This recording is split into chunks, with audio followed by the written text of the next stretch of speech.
The battle continues between warring factions seeking to take over the planet and remake it in their own image.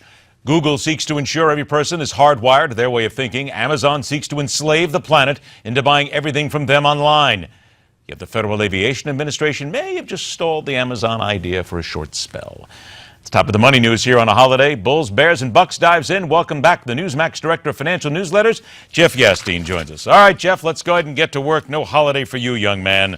Absolutely. No holiday for any of us. This is interesting because we have been talking before about Amazon, who wanted to use drones. Many companies were thinking about using them in order to deliver their products now, save some money, make an extra buck. The FAA drops the dime. You've got to keep the drone in sight, and you have to keep it away from people. I would say that this is pretty much going to derail their thinking process for a while. I would agree, but as you had said, for a while or for a short time, remember that, drone delivery is something that is unlike anything that, we've experienced in our lives because of the advancements in technology. And in the same way, it took people a while when Amazon was brand new, when the internet was brand new. It took people a while to get used to the idea of buying things online, putting your credit card online, all of those sorts of efforts. And of course, now it's routine. So I anticipate that in the coming quarters and in the next couple of years, we'll see a beefing up of Amazon's efforts here, both in terms of lobbying for this and emphasizing it. Certainly, the rest of the drone community. There's many builders, and some are publicly held out there that build these things. They're all going to be pushing for it as well. And somehow they'll make it work. It's just a matter of getting the regulators used to the idea, I think. Amazon will sit back and go, we can wait as long as you'd like to. We have lots of time and lots of money. Speaking of money here, a cyber attack on more than 100 banks and other financial institutions around the world could have netted as much as $1 billion. One of the reports I saw this group basically had money just spitting out of ATMs somewhere. These guys are good, and no one can stop them, Jeff.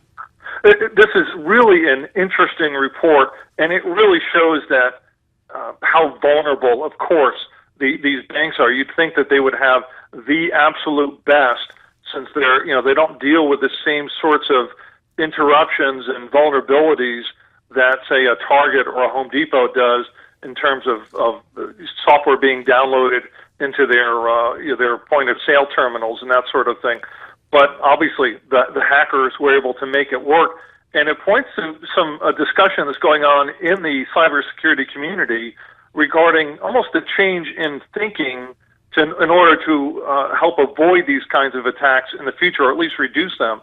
Right now, the whole idea is having these firewalls that absolutely prevent any sort of hacker from getting in, and we all know that that's basically impossible. There's an alternative theory that instead you allow hackers in and you sort of develop these like buffer systems that thwart the hackers or give them fake information, and you're able to sit there and monitor them in a better way. But obviously this is an ongoing war between the hackers and the legitimate programming community. By the way, just in case you're wondering, Kaspersky is the one who came up with this, and they are not releasing the names of the banks due to a non-disclosure agreement.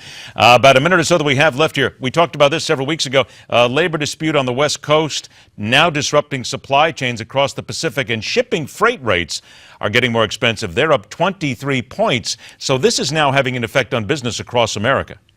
It is, and it's something that obviously the White House is watching with some distress here, because if it goes on for that much longer, at some point the Obama administration may be forced into invoking the Taft-Hartley Act and basically compelling the dock workers back to work, which of course hurts their union base as well. And it's not something any president does lightly.